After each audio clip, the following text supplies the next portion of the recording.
and to make us reach the goal in this very life.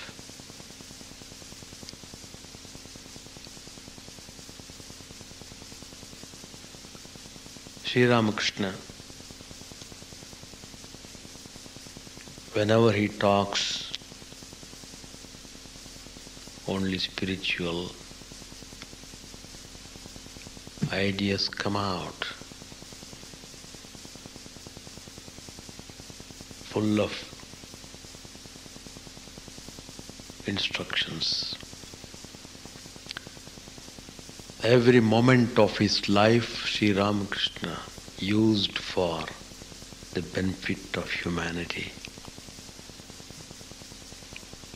Up to the last day of his life on this earth, Sri Ramakrishna devoted the whole time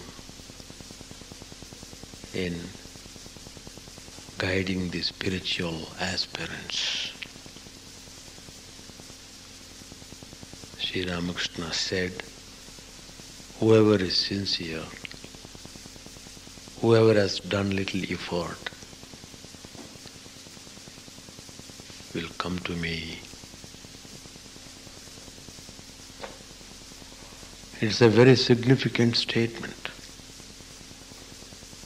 Anybody, not necessarily a Hindu, anybody,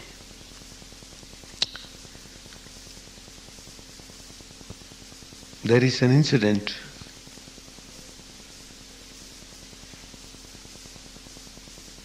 one Christian devotee, his name was Prabhudayal Mishra.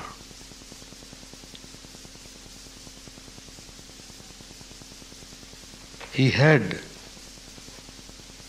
wonderful spiritual propensities from the childhood. Before he became a Christian, he was a Brahmin. So as usual, the Brahmins have different way of discipline in their homes. So he imbibed all those features in his life.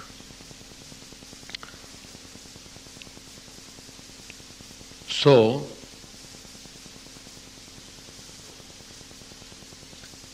that spiritual aspiration was in him in a dormant state. Once the wedding of one of his brothers was arranged. He had two more brothers. There was a big shamiana.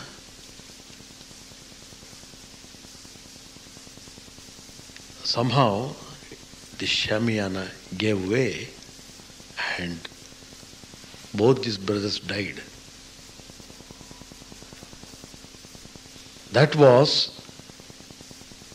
a great turning point to this person. So he renounced then and there, wanted to know the reality, went to a cave and began to practice meditation.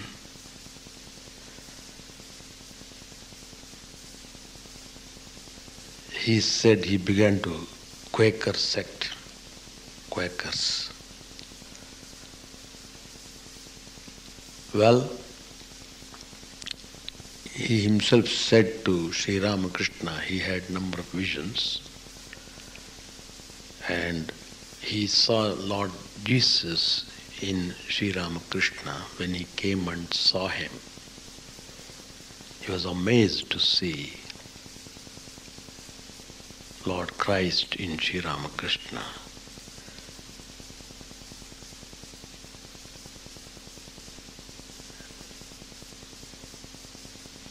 So, when he was in that cave practicing meditation,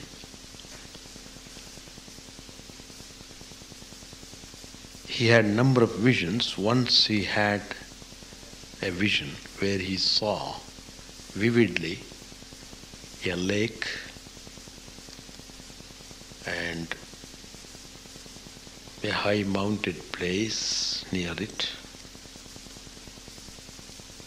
wherein was seated a yogi. He was very much fascinated to see that yogi.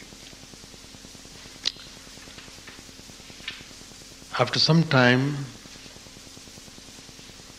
he got over that vision, but again he wanted to have it. He couldn't get. He tried his best. He wanted to find out who that yogi was. He began to search frantically. But when he came here to see Sri Ramakrishna in Shampakor in Calcutta, he immediately recognized that yogi which he saw in his vision was none other than Sri Ramakrishna here. He was in raptures.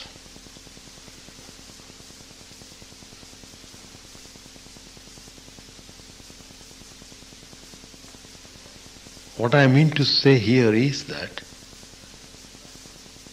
if you are little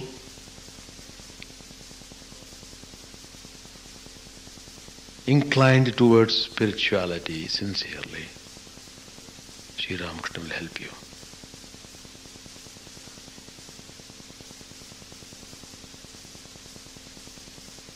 Sri Ramakrishna is the incarnation of these modern times after Lord Christ.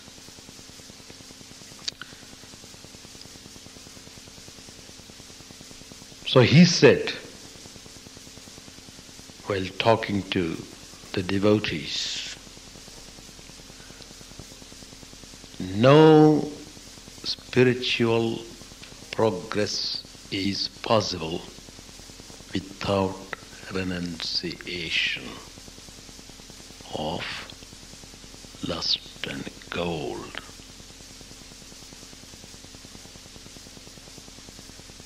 If you want to have the experiences of spiritual life, this is the basic foundation that you should be prepared to give up everything for the sake of God.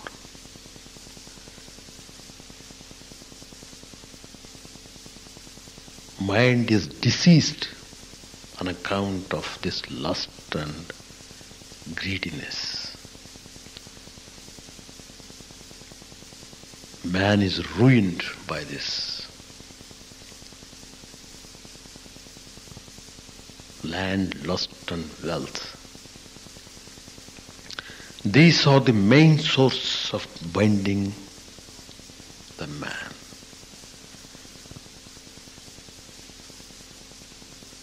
Once a person was arguing with Sri Ramakrishna.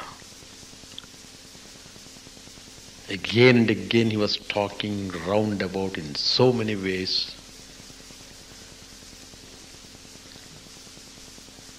To convince himself that this world is real.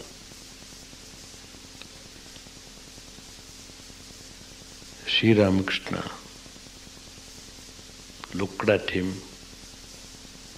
and said, "Well, why are you arguing so much? Why don't you say in simple words that even now you have the desire to enjoy this sour dish of hagpalam? The man had the desire to enjoy the worthless pleasures of the world. Go and have it. Why do you argue about it? What's the need for all this vain argumentation?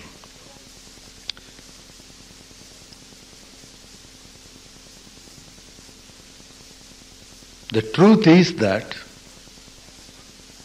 if one has attachments, one is afraid to renounce the world. But to hide this attitude and imagine that one can realize God without giving up attachments only indicates one's natural inner weakness.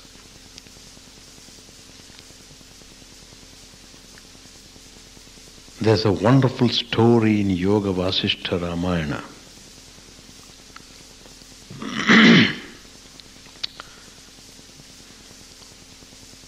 You see, if you read Gospel of Sri Ramakrishna page to page, in so many ways, he tells you to prepare the mind for spiritual life. Don't become mad after the world, become mad after God. Don't get attached to the world, be attached to God. Well, in so many ways he has told. There was an aspirant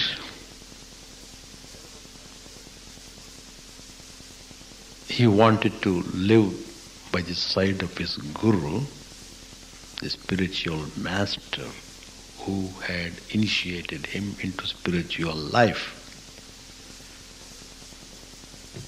It is very meritorious to be with the Guru and serve him with utmost devotion.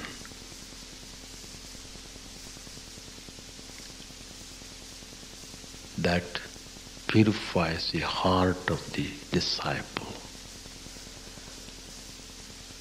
easily than anything else. Guru is none other than Brahma, Vishnu, Maheshwara. Guru Brahma, Guru Vishnu, Guru Devo Maheshwara, Guru Reva Param Brahma, Tasmai Shri Gurave Namah.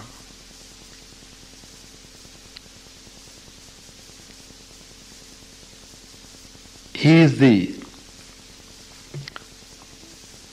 spiritual guide. He transmits the power to the disciple in so many ways.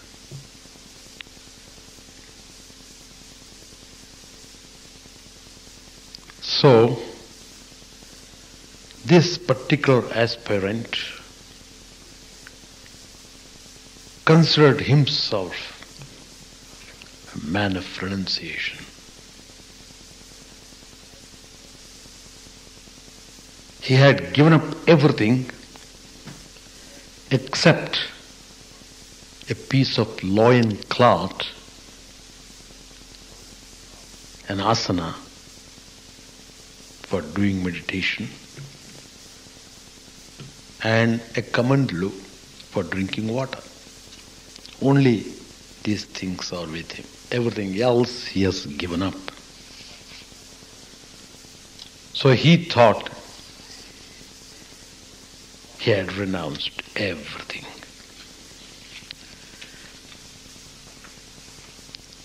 But Guru knows what is what and how to guide this fellow. So he asked him, what did he renounce?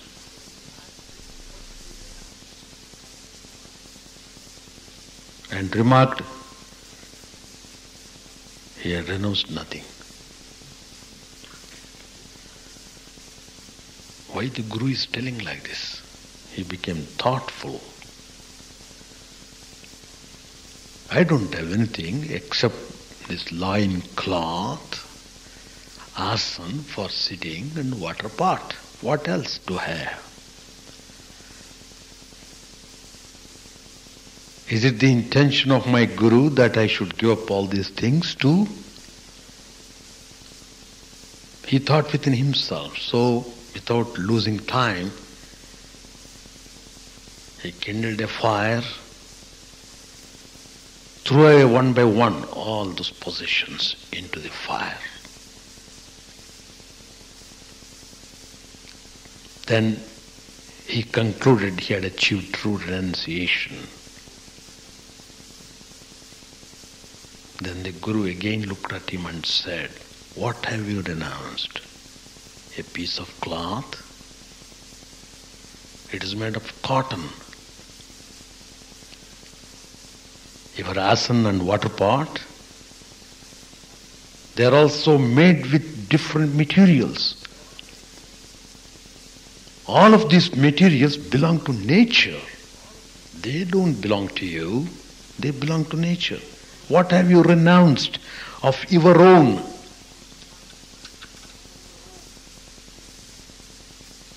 Then, see, that is the way of the Guru teaching the aspirant. He doesn't say directly. He wants the aspirant to use his intellect. He gives exercise to his intellect, make him understand, make him develop himself and enjoy the beauty of it.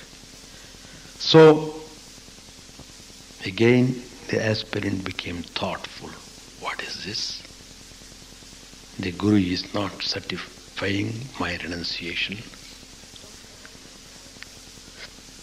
What else do I have? Yes, I have my own body. Well, I shall sacrifice this body into the fire.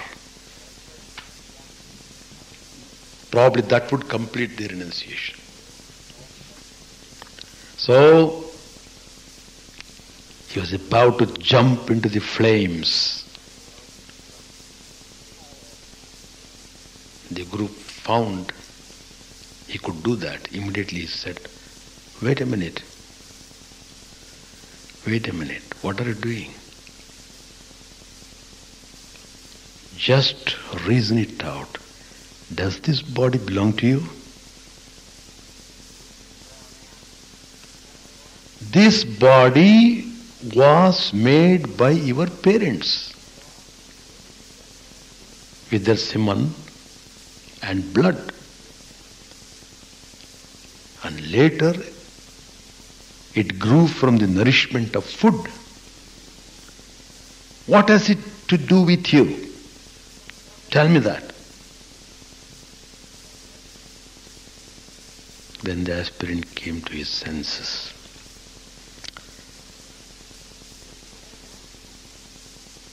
So gradually, the grace of the Guru began to flow upon this aspirant, the sincere aspirant. Then the aspirant realized that his ego was the root of all evil. Ego. Real renunciation is the renunciation of ego.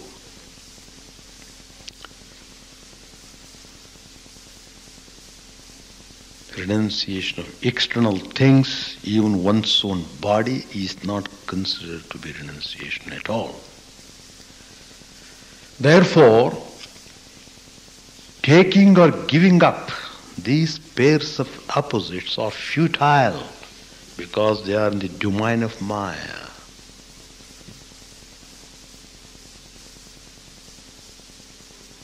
So what?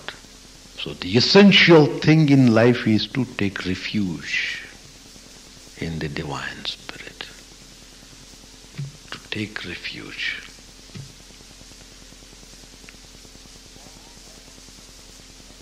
As long as we are in this realm of avidya, the cloud of ignorance is so thick and hard, it's very difficult to have the glimpse of the sunlight. So, take refuge. Pray with one-pointed devotion.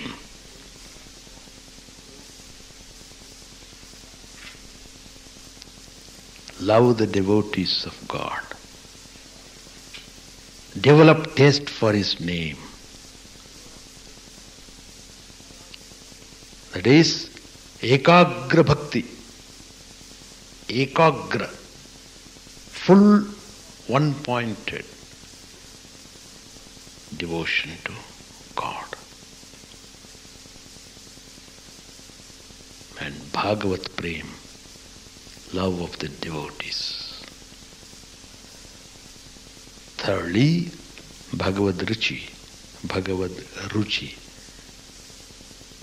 the taste for the divine name. You must love the name of God. Then you get everything.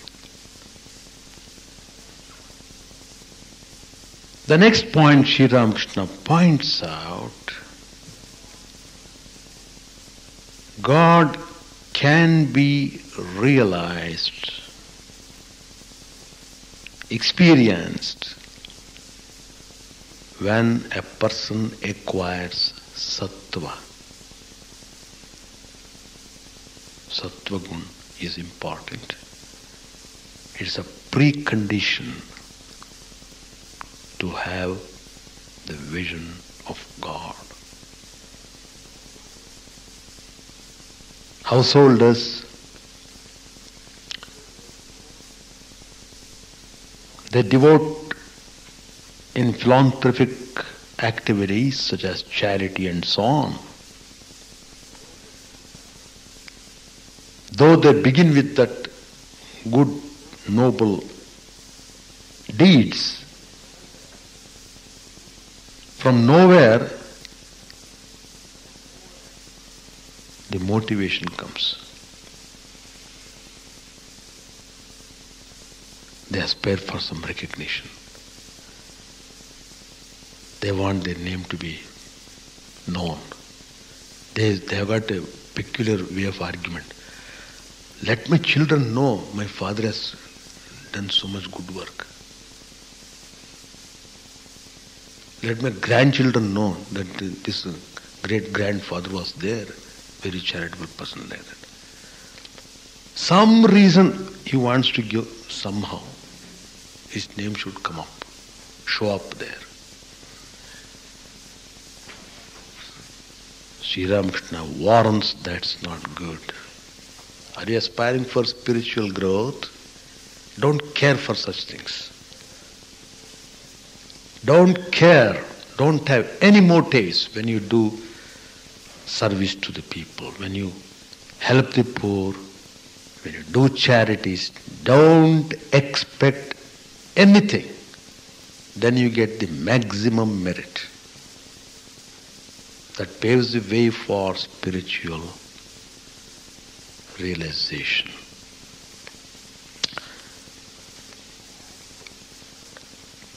So actions without motives are good. But is it easy to give up motives? It's very difficult.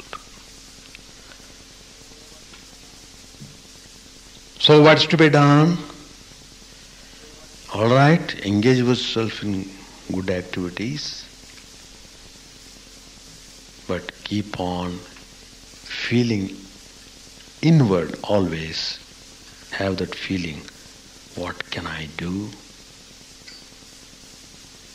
God alone is the doer. I am nothing. If you cherish that idea and then engage yourself in activities, then that purifies your heart. Once the purity is attained, then everything is easy. So instead of becoming impatient now and then, why I didn't get any vision, why it is happening like this, why, even if you ask a million times why, it remains why. That only shows heart is not purified enough. That's all. There is no confusion here. Let us not impose any importance, self-importance. Don't charge anybody. Charge on yourself. Take corrective measures. Live the life properly. Let it take few more births, doesn't matter. How many births you have already gone through? What of that? What of that? Purification is very important. Without purification, you won't relish the joy of God. To understand it, you practice discipline of purity for at least 1 week, trying to maintain purity in thought, purity in your actions and speech, everything. Tan, man, dhan, in every way. 1 week you try. Just 1 week. You feel the glory of it. You feel how true it is. You can have a wide contrast and nobody need give you any lecture about purity or impurity because you have already known it by practicing at least 1 week. So that should point out to you how it is very important that we should see how we make use of our life in the way it is to be followed. So thus Sri Ramakrishna has given lot of instructions and guidance. Let us try to follow. Let us try to be humble. Let us try to identify ourselves with Sri Ramakrishna's teachings. Let us become part of them. Let us become part of them. Become more and more identified. Become closer and closer to Sri Ramakrishna. Come more and more to the chapel. More and more. Not simply weekends. What speciality is there? Everybody is coming weekend, you are also coming in the weekend. What speciality? Tell me.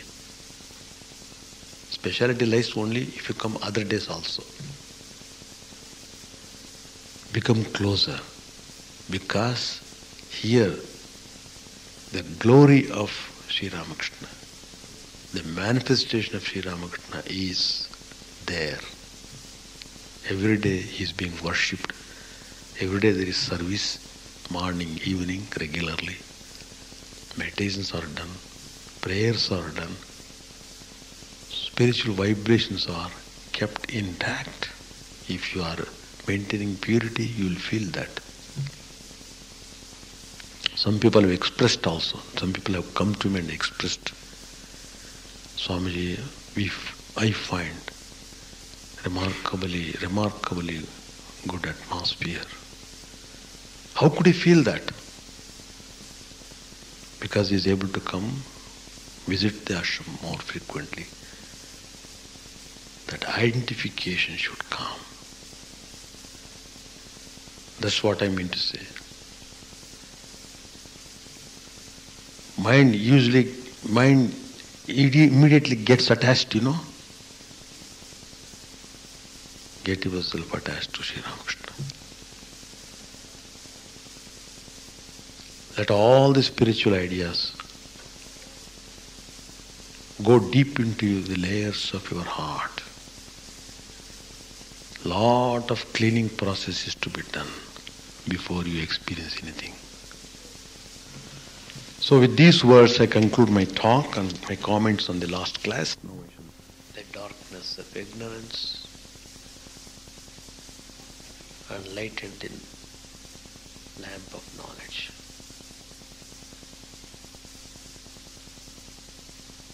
Who came to demonstrate spiritual love.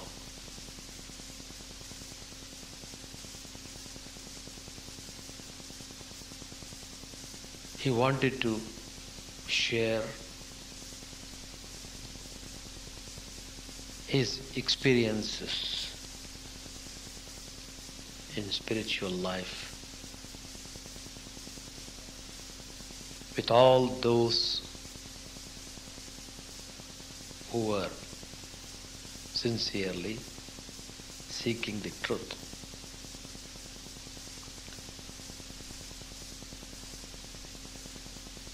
Sri Ramakrishna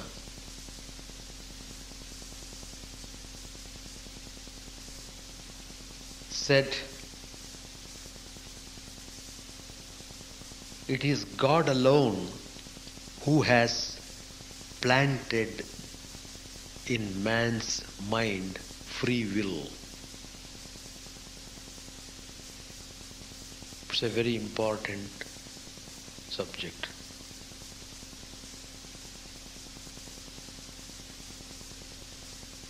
Those who have not realized God would become engaged in more and more sinful actions if God had not planted in them the notion of free will.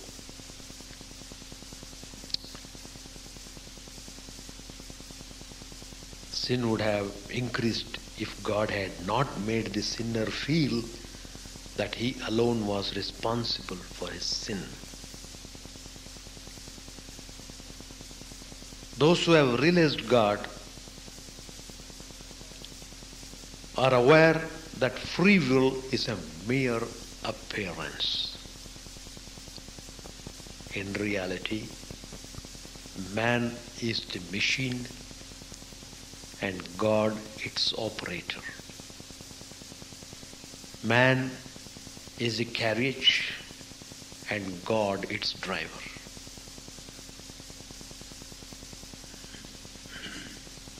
These are the precious words spoken by Sri Ramakrishna. People are hectic. They feel that they have to be active in the way in which they want it. So the world is going on. Swami Brahmanandaji, one of the direct disciples of Sri Ramakrishna, whose birthday we are celebrating on Monday, evening 7 o'clock. He said, this freedom of the will is in reality the freedom of the Atman within. Within each one of us there is free will.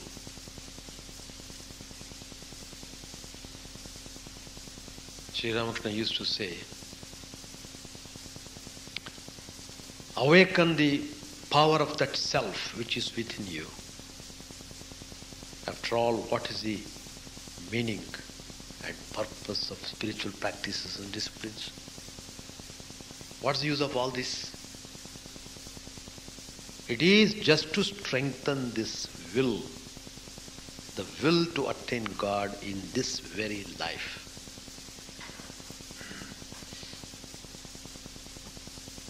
Because how best I can make use of this opportunity? That's the important point. As the mind becomes purer, the will becomes stronger. Why we are weak? Because we are impure.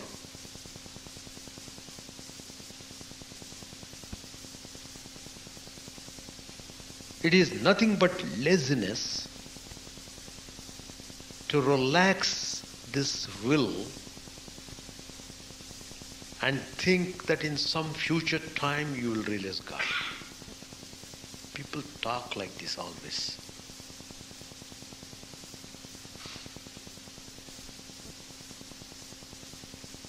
Let me have some fun in the life. That is how they put in modern way. Fun.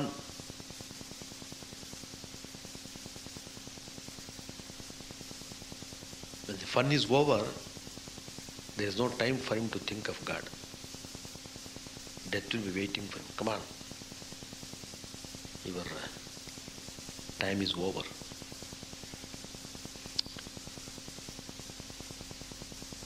Take the case of Buddha. What tremendous determination he had. Here and there he searched for truth for some years.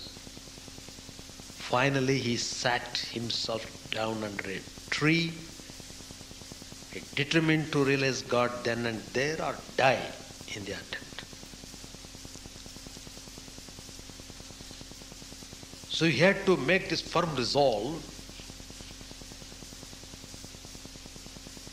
That's what is needed. Spiritual life is possible only if you have strong will. Not namby-pamby. No. Spiritual life is far away from such people. You must be upright, sincere to the core. You must not be insincere even for a fun.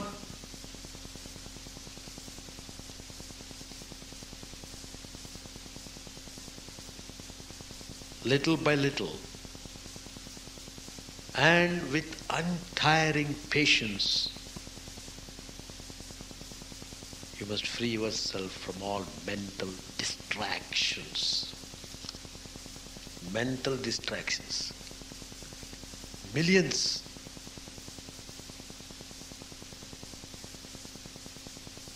Unless you exert yourself properly, where is the hope?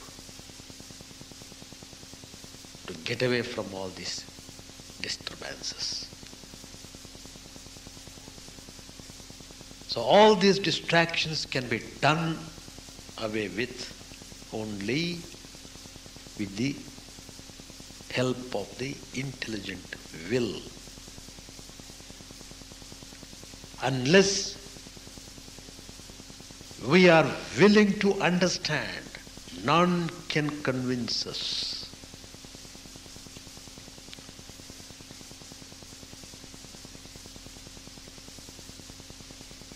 There is a story which was told by Swami Brahmanandaji. He said, there was a king.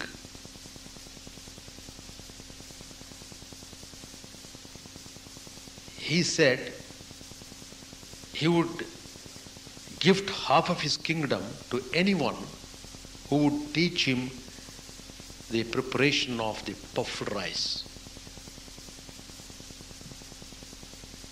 Many came and explained, because half the kingdom will come. Why not I get? So everybody was anxious to show him. So they came and explained how to prepare the puffed rice. And even they demonstrated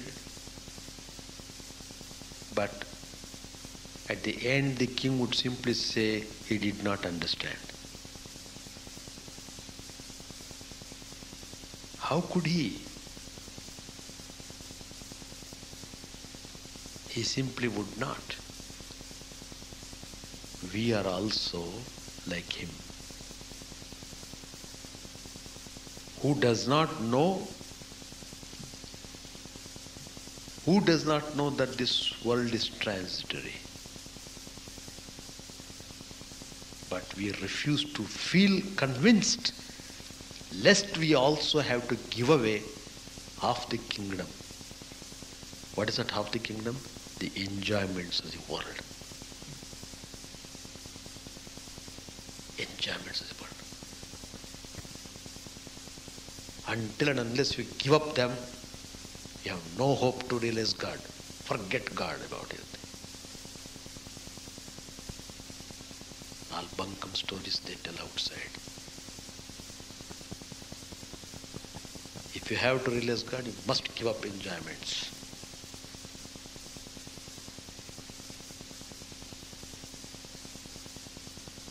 Swami Brahmanji said, once a devotee came to see him. He is a staunch believer in Purushakara, free will and free agency. I am so and so. If I do, I can do. Maharaj understood, saw him. Then he spoke about the other side, that of the destiny. Maharaj said, look, we have seen both these aspects, and therefore look upon the divine will as a stronger factor. Divine will as the stronger factor. You perhaps have not seen failure in life. That's why you are so emphatic about free will. It is God who does everything. Rightly, does Tulsidas say, that profit and loss, life and death, fame and slander, all are His gifts. He is the only doer. But the plan of the world is not all for mukti, but also for bhoga, enjoyment. Thus, people plod on through joy and sorrow till they wake up and are liberated. So that waking up is required. That's why the holy people, they take so much trouble. Even though it's extremely difficult for them, they go out of the way to awaken the people who are steeped in tamas. God is the motive power behind both virtue and vice.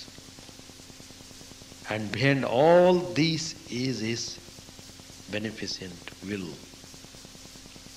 Every action thus tends to an ultimate good. Swami Adbhutananda Ji, one of the direct disciples of Sri Ramakrishna, said, divine providence has given man the sense of free will and the principle of karma. It is left to man to do as he wishes. If he chooses to do actions which bring him less happiness and more misery, he alone is responsible, not God.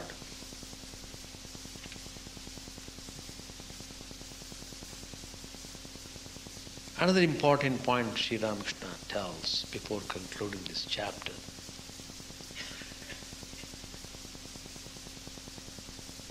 The Nitya and the Leela are the two aspects of reality. God plays in the world as man for the sake of his devotees. They can love God only if they see him in a human form. It's only when Sri Ramakrishna came and told Vivekananda that he had seen God that inspired Vivekananda into spiritual life. So it is to give an awakening to us. The Mahatmas come and they show in their actual life how God could be seen, how truth to be realized.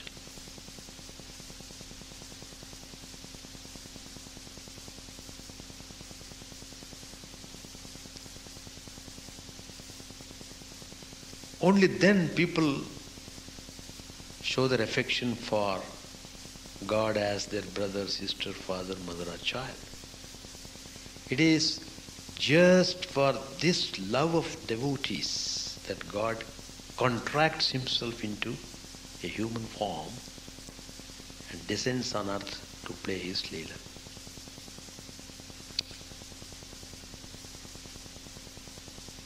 So, what is important is that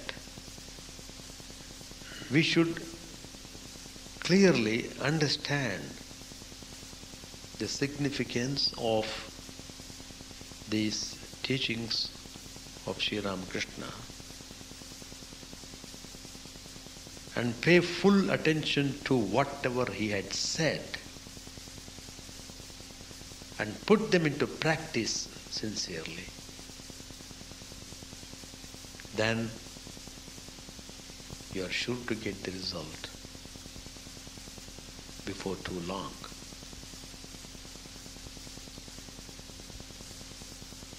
That is why it is prescribed that every day part of the time should be devoted to studies.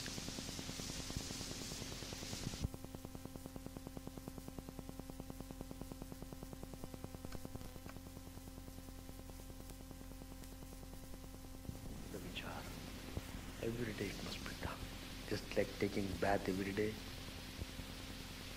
you must contemplate on the spiritual ideas every day. Not a single day should be missed.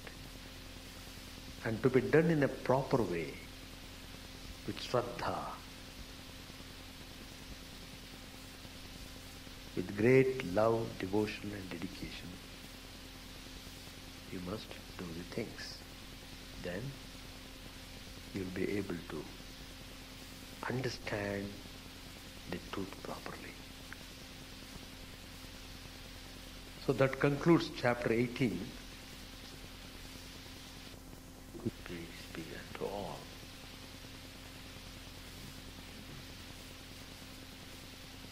Sri Ramakrishna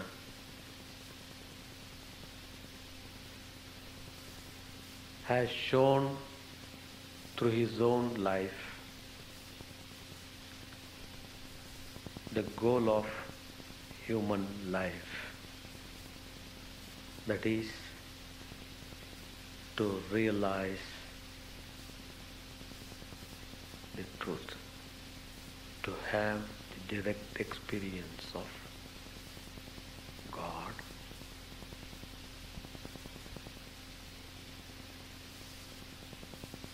so he has made it very clear in his teachings. He said, it will avail you nothing unless you realize Satchidananda.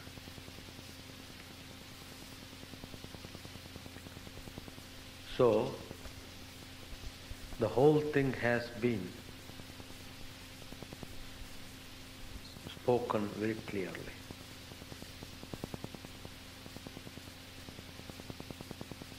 So, if you take this statement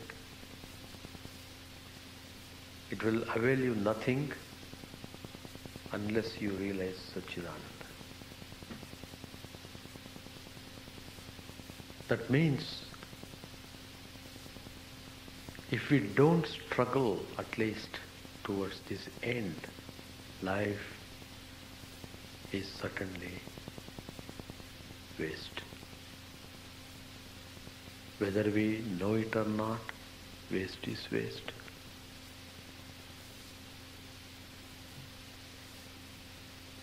So, what needs to be done first has been shown by Sri Ramakrishna himself in his life. That is, realize the truth.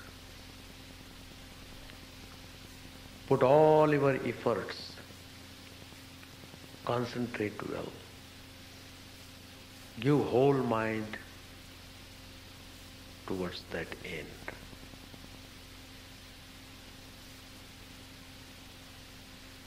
Call on him with calm, cheerful heart.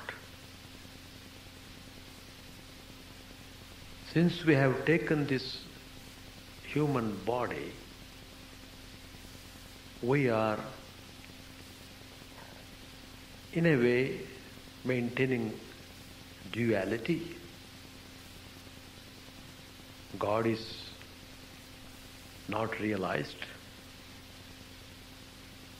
I am experiencing all sorts of things in this world as an embodied being.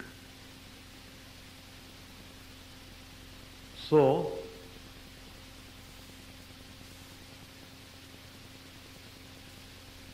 I can get real peace and joy only when I experience the truth.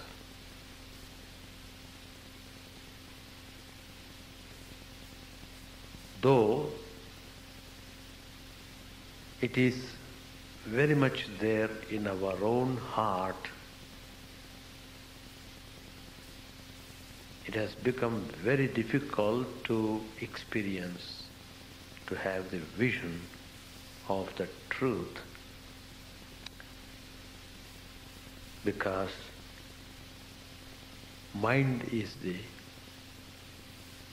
important factor in taking us to realization. Mind has been soaked in tamas, complete darkness. It means ignorance. Darkness means ignorance. So, as long as we are immersed in darkness, we are always in a state of tamas. We have to get rid of that. To clear the darkness, bring the light. It is simple as that. So, the darkness of ignorance can be dispelled only by the light of knowledge. Bring that knowledge. Why don't you strive for that? Knowing fully well that this world does not lead me towards the realization of the truth. Why again and again we just are being pulled towards the world? Because over a number of births we have built up tremendous impressions that have become responsible for taking us, pulling us towards the world. So each impression is compared to a knot. It's a terrible knot not a simple knot. So, either these knots are to be opened properly or they are to be burnt.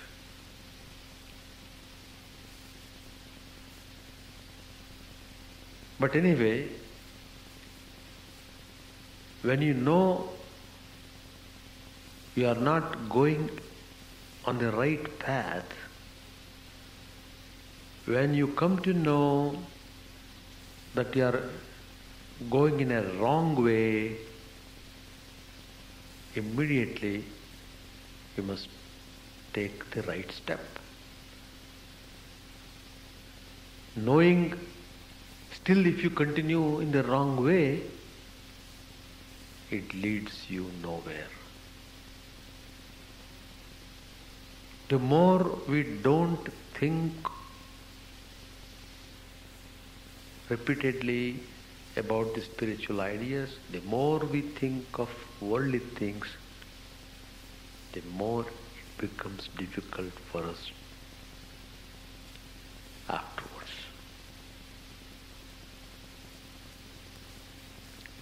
So Sri Ramakrishna tells emphatically that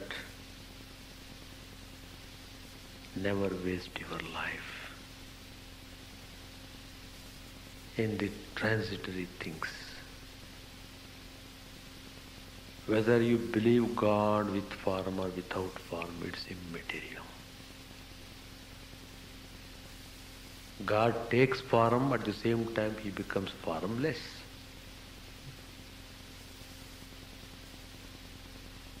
He is everywhere present.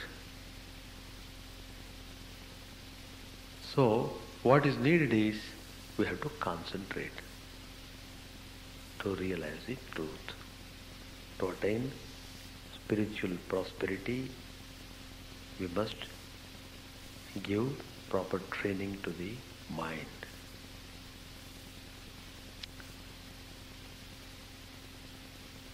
Once you are able to go through in the right path, the world's Maya will not be able to bind you anymore. Then you yourself will feel that your human birth will be blessed. So, once you have that direct experience of the absolute truth, whether personal God or impersonal aspect of God, all doubts are dissolved. Until you realize the truth, doubts persist, some way or other.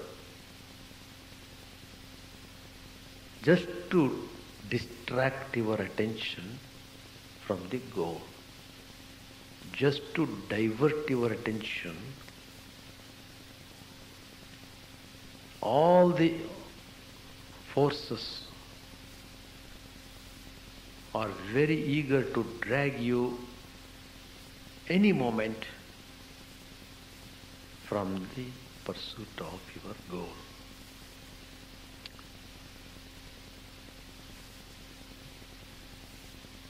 Why it is being done like that? Because that's why it's called as game. That only shows you must be more alert, more watchful about your movements, about your thinking.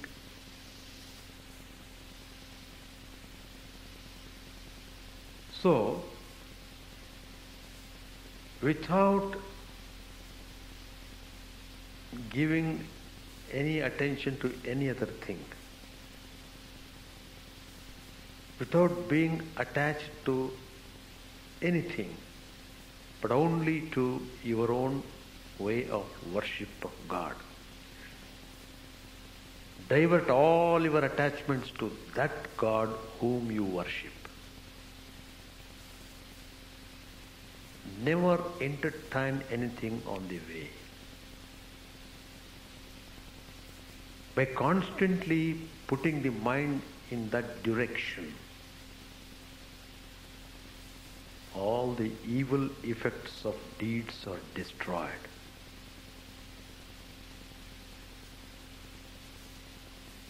The mind becomes clear, you become more and more peaceful and calm. That is the sign of spiritual development. So Sri Ramakrishna tells simplicity and guilelessness are essential to realize the divine. When you are taking a form, all these things will have value. As long as the ego remains, you are bound by its reactions, likes and dislikes, raga, dvesh, sukha, dukha, happiness and unhappiness, all sorts of things. So, it is important to maintain simplicity. And second important point Sri Ramakrishna tells, that it is very important to always use the power of discrimination to distinguish between what is real and what is not real. Sat from asat. So, whatever that is confirmed as unreal should be discarded.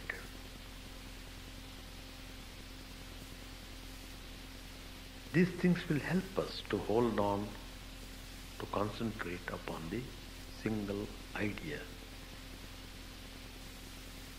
And one should pray with sincere longing.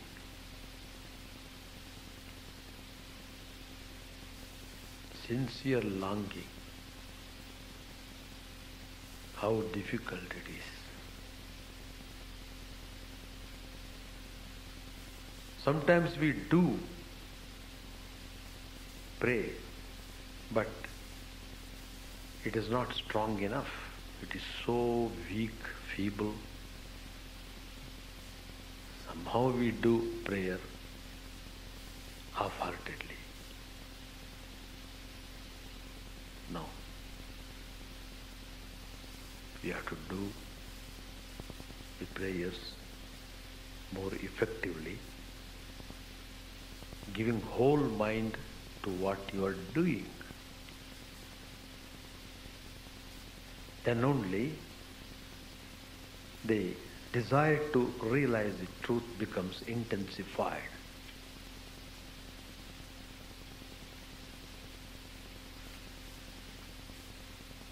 But then devotees began to say to Sri Ramakrishna, Master, what all you are telling is true, but we householders living in this world find no time to concentrate, to do this thing, that thing. Where is the time? We have to look after the family, we have to look after the home. We have entangled ourselves in so many things. It's not easy to do. Even to remember God sometimes is impossible. Our mind may not be inclined at all. So, what a terrible mess it is. We have entered into that mess, we are finding very difficult to come out of it. So please tell us some easy method, easiest method which is possible for us, knowing our state, knowing our conditions. You know how terrible it is for us to change the direction of the mind. We have become addicted to the enjoyment of this world. It is extremely difficult to raise the mind from that addiction, to make it free from lust and gold. Today somebody was talking to me on the phone. That person was telling, oh, my boy was studying for some medicine, but somehow he began to think and finally said, that's not the thing to be done for him. Because he wants to enter into the field of trading. And that person was telling, oh, my boy loves money. So he knows how to handle it, how to watch it carefully and manipulate things, etc. So when the person was telling on the phone, I could feel from the tone of the person, that person was feeling as if it's a great thing that her son was too much after money. He loves money. Who does not love money? Money is a trap. It is a trap to kill you. If you are ready to be killed, go ahead, get killed. So, it's not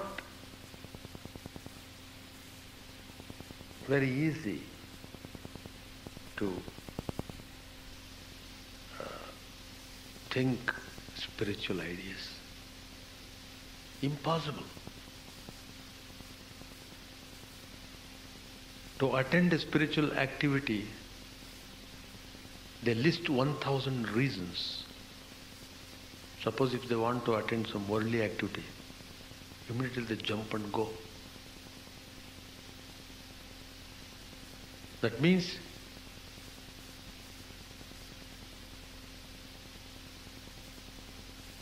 it depends upon interest, whether he is really interested in spirituality or not. So when the devotee is asking Sri Ramakrishna to suggest easy method to come to God, knowing their hopeless condition, then Sri Ramakrishna assures him, all right, if you are so weak, if you are unable to do anything, give power of attorney to God. Then be free. Give power of attorney. It's a very important thing Sri Ramakrishna has said. There can be nothing easier than this.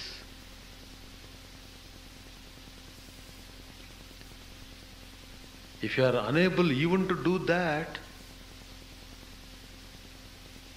what else can be done?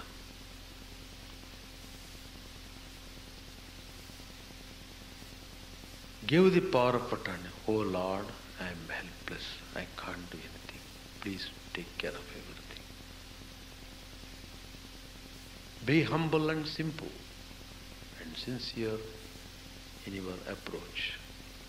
Everything will come all right. Everything will come all right. But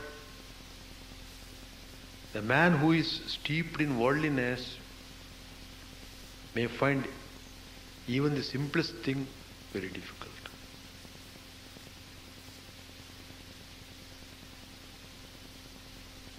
So Sri Ramakrishna tells,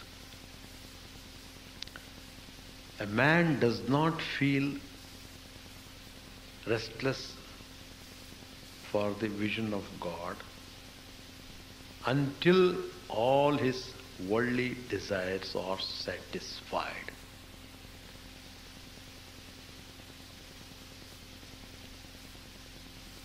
That's the point. As soon as we wake up, we are pulled by desires. I have to go there, I have to go here, I have to do this, I have to do that. So desires are pulling you all the way. The pull of the desires is very strong. The pull towards God is very weak. So, how can you expect any spiritual enlightenment? Or how can you feel any inspiration in spiritual life? Spirituality begins only when your worldly desires are completely annihilated.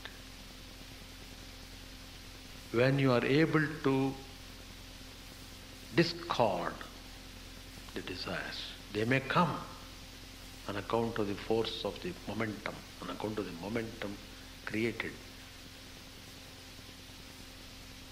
by your own actions at different points of time. But now, using your firm willpower, come what may, I don't care for these desires anymore.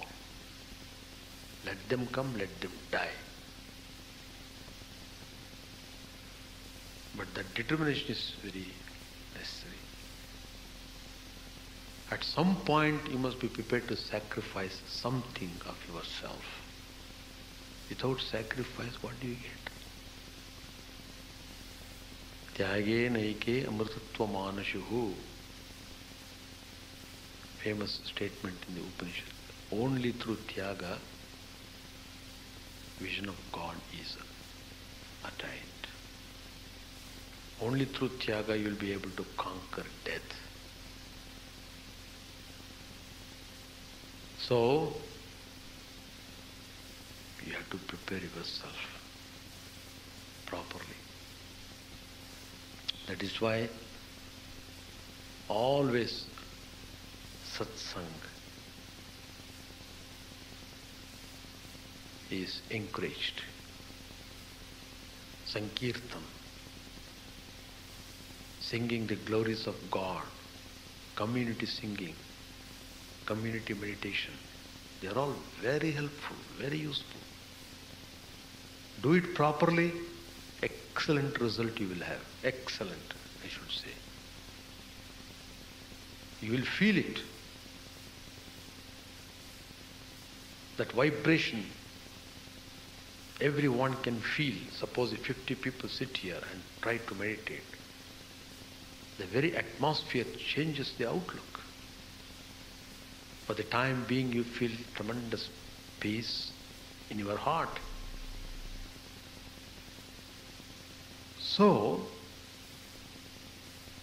these ashramas, holy places, temples are all meant for such activities, spiritual activities.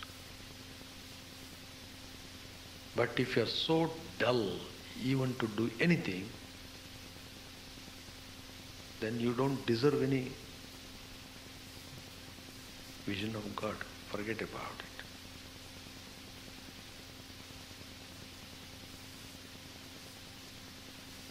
Sri Ramakrishna compares such people to a common fly. Common fly. Sometimes it sits on the filth, sometimes it sits on the sugar. It wants to die in the dirt. So, never allow the mind to be tainted anymore. Whatever that is done, you have no control over it. What is already being done. But what is to be done, you can certainly control it. From that point of view, future is bright. Show your courage, your boldness, your manliness, all such qualities in treading the spiritual path. As Sri Ramakrishna said, it will avail you nothing unless you realize Satchidananda.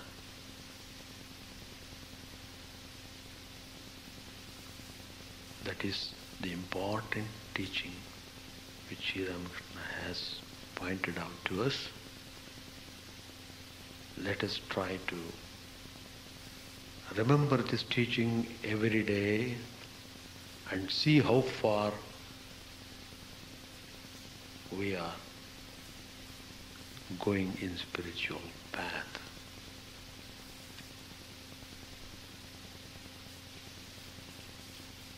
It's very important. Otherwise, for most of us, spiritual journey is not started at all. We are talking, but we are not acting.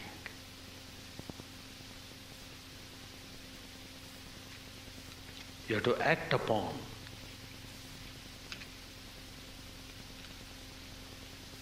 Then only you will have the fruits of it.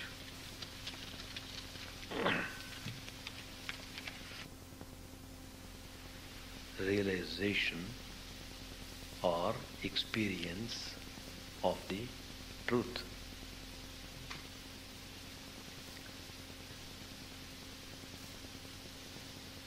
Sri Ramakrishna has said many times that there are so many ways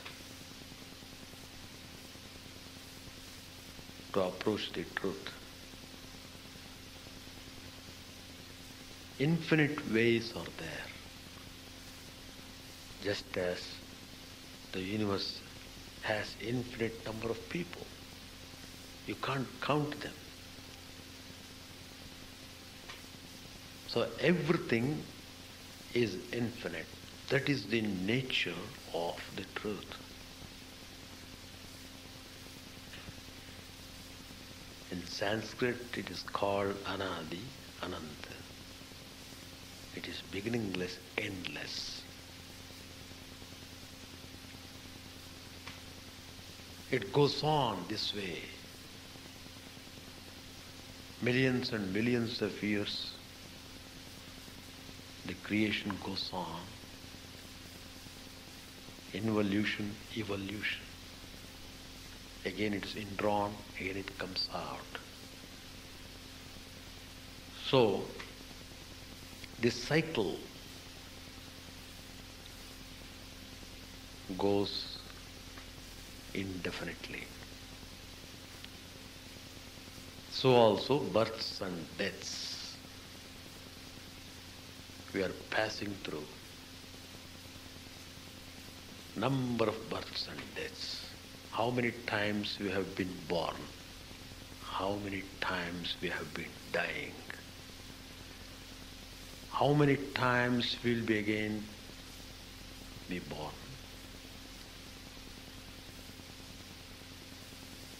Until and unless we realize the truth, we keep on coming and going, back and forth.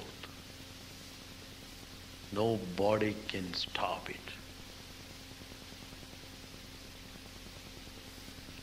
What is it that makes us come back and forth? It is the insatiable desires. Mind is full of desires. That also, if I have to say, infinite desires. Where is the end? Is there anyone who has fulfilled all the desires? None. Well, if desires bring you great joy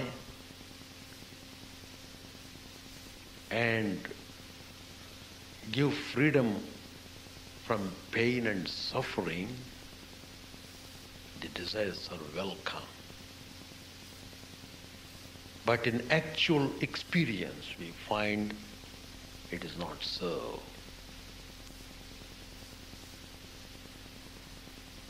So Sri Ramakrishna has clearly given various instructions to be followed.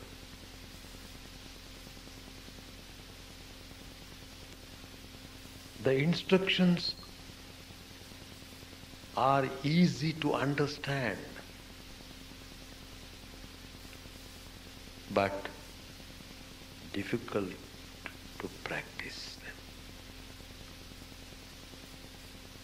When it comes to the level of practice, we come across number of difficulties, obstructions, problems on the way. Well, we have to march on. You have to walk over the obstacles. You must never turn back. Go onward. Don't sit down and idle the time anymore. Face the situations, challenges in every manner possible.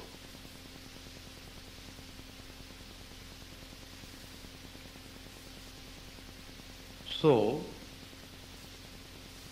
Sri Ramakrishna was telling to one of the disciples, practice unselfish love for God. Unselfish love. Never ask anything from God. Love for love's sake.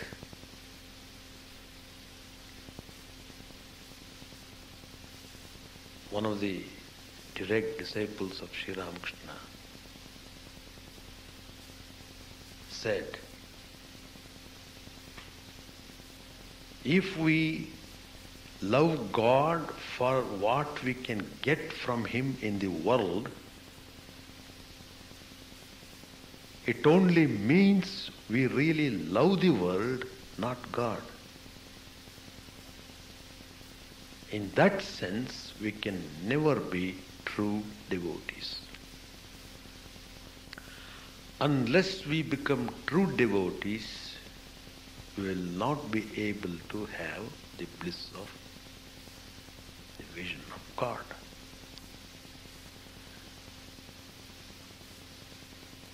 What is the nature of love? It is to love the beautiful. Suppose you see a beautiful person, immediately your heart goes out to love that person spontaneously.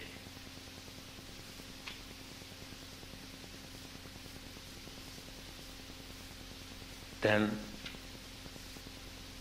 it is described in the scriptures, God is the most beautiful being in the whole universe. Whatever the beauty you are seeing in this world has all come from God Himself. So, it should not be difficult for you to love Him who is most beautiful. Now it seems to us easier to love the world than to love God. That's because of the ego. Ego. It binds our sight so that we can't perceive the beauty of God. So it means that ego must be conquered.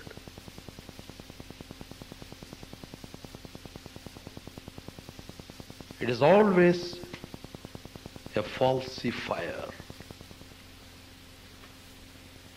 It places itself on the throne which belongs to God and tries to hide God.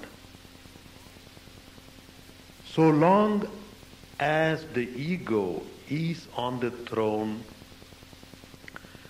we can never hope to see or love God. I love myself.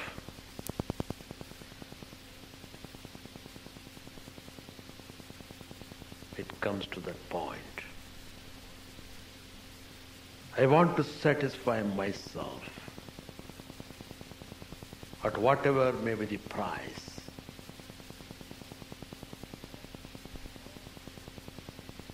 All these are the functions of the ego, which is very predominant in every being,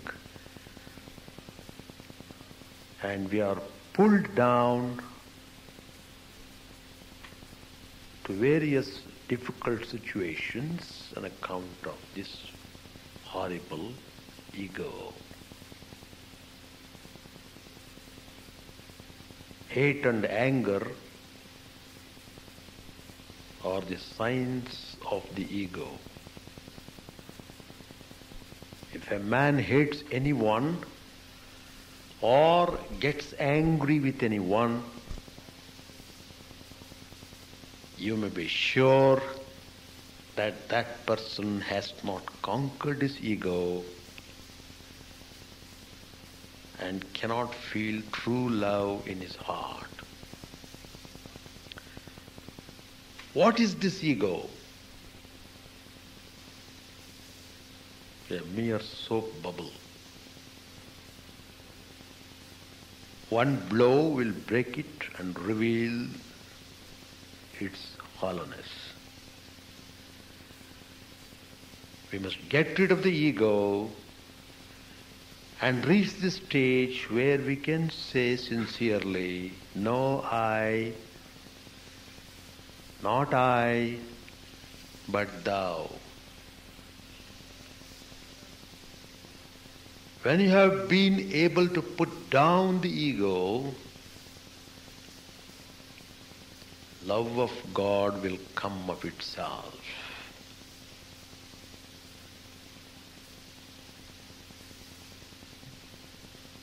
So, Sri Ramakrishna tells you to watch whether your love for God is increasing day by day. As you think, so you act. As thoughts of love help in expanding the self, so do thoughts of anger and jealousy lead to its contraction.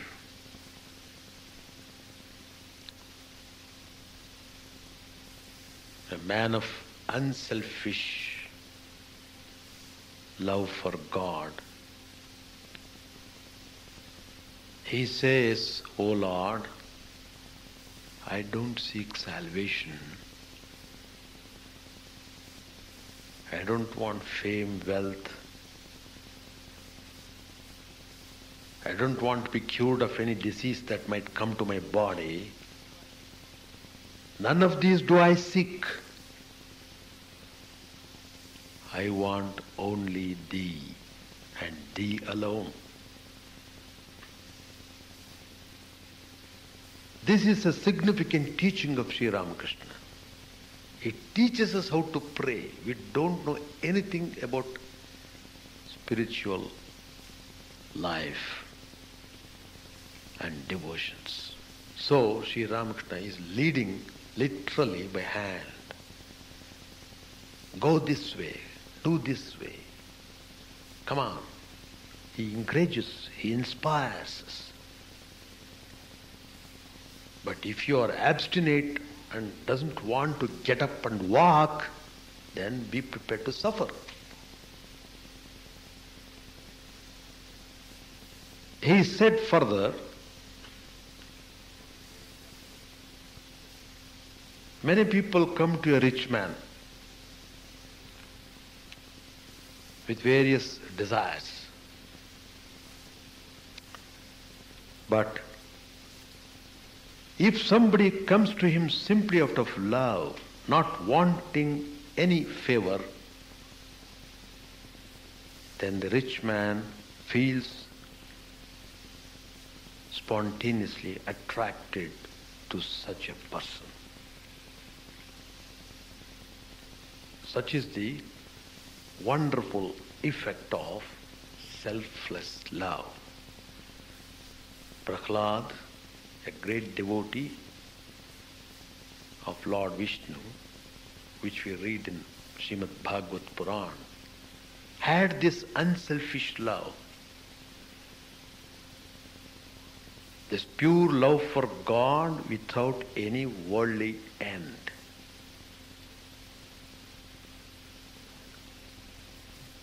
A man of such unselfish love for God rejoices in all that God's will brings to him. He feels happy in the little as in the big things of life. He runs not after greatness. He shrinks not from limelight. He only seeks to do the will divine. There are many instances. If we study the lives of holy people, wonderful lives of saints and sages are there all over the world.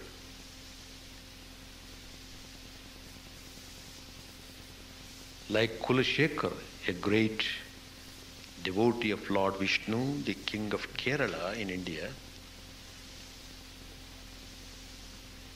he was happy living in the comforts of a palace. His heart is not in the sense enjoyment, but is entirely merged in the love of God. There is another famous saint, Kabir. He rejoices in the midst of the privations of a poor weaver's life,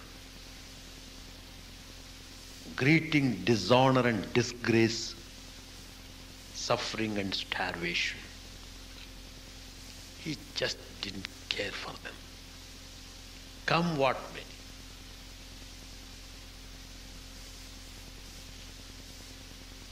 And there is another story of Sudam, again in Bhagavad. A great devotee of Lord Krishna. He would spend most of his time in devotions